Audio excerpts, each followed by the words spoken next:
Ouais, salut à tous et bienvenue dans cette vidéo.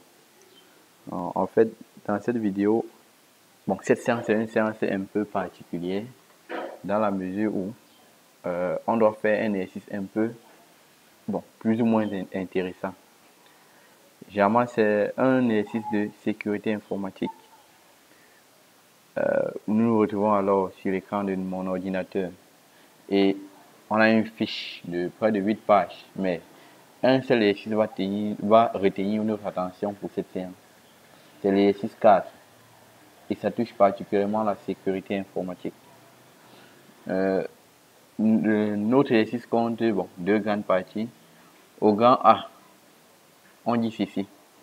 Monsieur Touko est le responsable de la sécurité de la cellule informatique, autant pour moi, dans une PME. Il met en place les mesures suivantes afin de renforcer la sécurité au sein de la PME. Première mesure, la protection des fichiers sensibles en écriture. Deuxième mesure, les sauvegardes journalières des nouvelles données ou sensibles de l'entreprise sur le cloud. Troisième mesure, le conditionnement de l'accès à la salle des serveurs par la lecture des empreintes digitales. Quatrième mesure maintenant, chaque document modifié doit comporter la signature numérique de l'utilisateur l'ayant modifié. Donc voilà les 4 mesures. Et suite à cela, 2 questions nous sont posées. Première question, on nous dit nommer puis expliquer chacun des 3 principes fondamentaux de sécurité informatique mis en œuvre à travers les 3 premières mesures. Puisque la première mesure nous parle de la protection des fichiers sensibles en écriture. Généralement, la mesure ici, c'est quoi? C'est l'intégrité. Pourquoi? Parce que la protection en écriture stipule que on ne peut accéder au fichier que pour voir le contenu, pas pour modifier. Donc, on ne peut pas modifier le contenu du fichier à tort et à travers. Et ça renforce la notion d'intégrité des données. La deuxième mesure, on dit ceci, les sauvegardes journalières des nouvelles données sensibles de l'entreprise sur le cloud. Ça touche essentiellement la disponibilité de l'information. Quand on sauvegarde de façon journalière, toutes les données sont à jour. Donc, on va voir la disponibilité des données. Parce que le cloud, généralement, c'est un espace sur Internet où on peut stocker les informations et récupérer après. Donc, en sauvegardant là, les données seront disponibles pour tous. Troisième mesure, troisième mesure de protection, le conditionnement de l'accès à la salle des serveurs par la lecture des empreintes digitales. C'est ce principe où cette mesure touche essentiellement le principe d'authentification. Pourquoi? Parce que quand on conditionne l'accès par la lecture des empreintes digitales, ça voudrait dire quoi? Seules des empreintes qui sont définies dans cette entreprise, seules des personnes ayant les empreintes définies dans cette entreprise pourront avoir accès à cette salle. Donc, voilà présenter la première question. Maintenant, à la deuxième question, on dit déterminer puis expliquer le principe de sécurité mis en valeur par la quatrième mesure de M. Touko.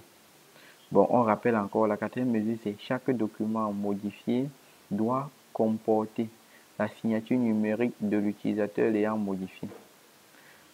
Ici, avec le fait que, après modification, tu ne peux pas nier le fait que tu aies modifié, on voit tous que ça touche le principe de la non-répudiation.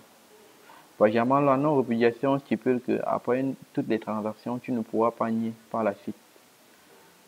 Ok, donc on a fini avec le grand A de notre exercice. Maintenant, au grand B, on nous dit ceci. Monsieur Messa, un employé de la PME précédente et affilié à une banque de la place, reçoit un courriel provenant de la dite banque. Soi-disant de la dite banque, parce qu'après vraiment étude, on va voir que ça ne vient pas de là. Ça vient des des cybercriminels.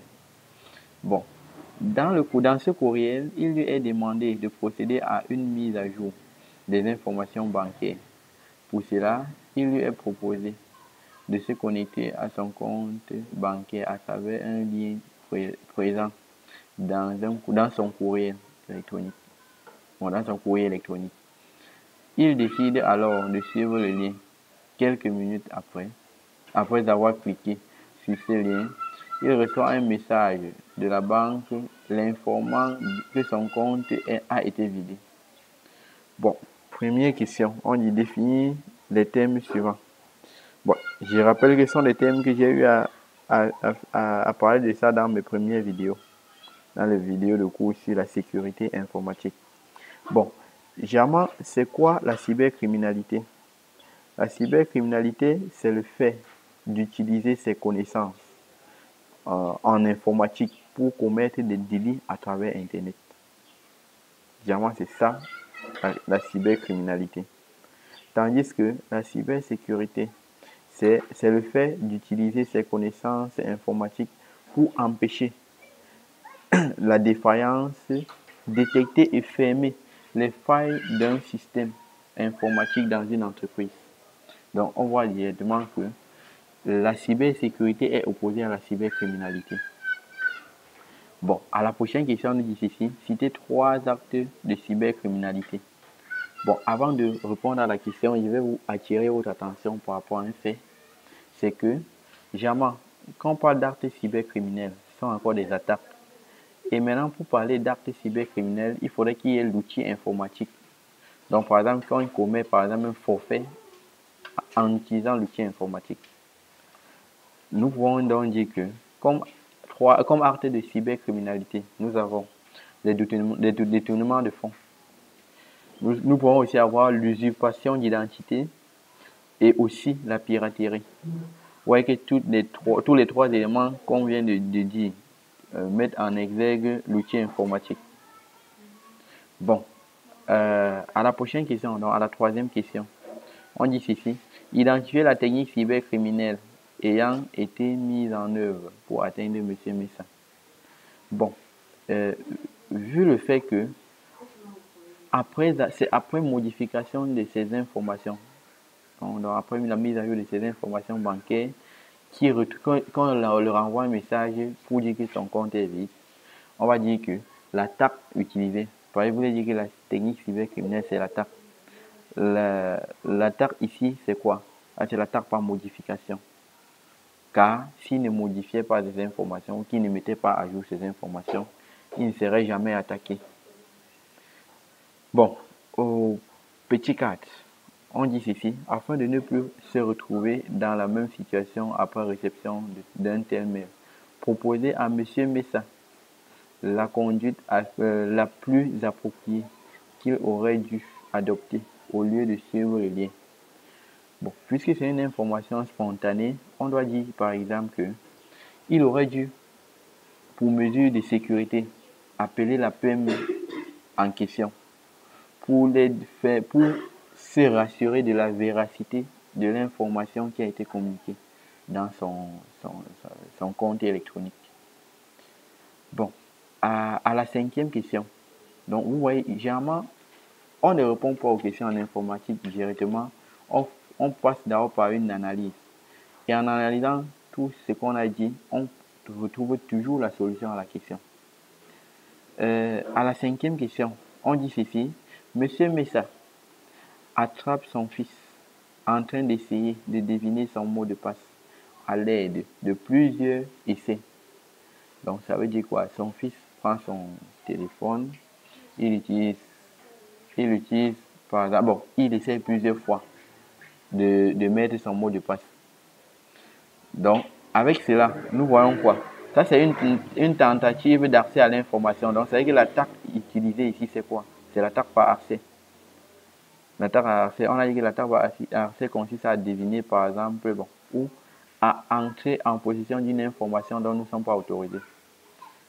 Et si on devine, il n'y a pas d'autre moyen de le faire en devinant ou en utilisant son génie. À la 6e question, donc à la dernière question, On dit ceci: par ailleurs, l'ami de Monsieur Messa essaye de le convaincre de lui donner le mot de passe de son compte en mettant en avant leur amitié de longue date. Maintenant, on demande toujours la technique cybercriminelle. Bon, ici, vu le fait que si par exemple Monsieur Messa avait donné son mot de passe, après son compte devait être par exemple mis à zéro, et lorsqu'il devrait demander à son ami devrait nier par la suite de l'avoir fait. Nous voyons que la technique cybercriminelle ici, c'est quoi? Là, c'est l'attaque par répudiation. Parce que l'ami de Monsieur Messa veut commettre un forfait et par la suite, il devra nier. Parce que s'il ne nie pas, ça n'entre pas, ça pas en l'encontre de leur amitié. Donc, voici les 6 cartes de notre... bon, ça c'est une fiche, c'est ma fiche à moi. J'espère que la correction vous a vraiment intéressé. Et au cours des jours à venir, il y aura des vidéos comme ceci. Ça ne serait pas seulement les cours qu'on va faire. On doit aussi corriger des exercices. J'espère que ma vidéo vous a vraiment plu. Et surtout, je ne cesserai jamais de le rappeler. Il faut toujours, ce n'est pas que je vous impose. Il faut cliquer sur la cloche de notification. Vous abonner d'abord. Et cliquer sur la cloche de notification pour me permettre, ou pour m'encourager à sortir des vidéos pour vous édifier davantage sur l'informatique. Merci.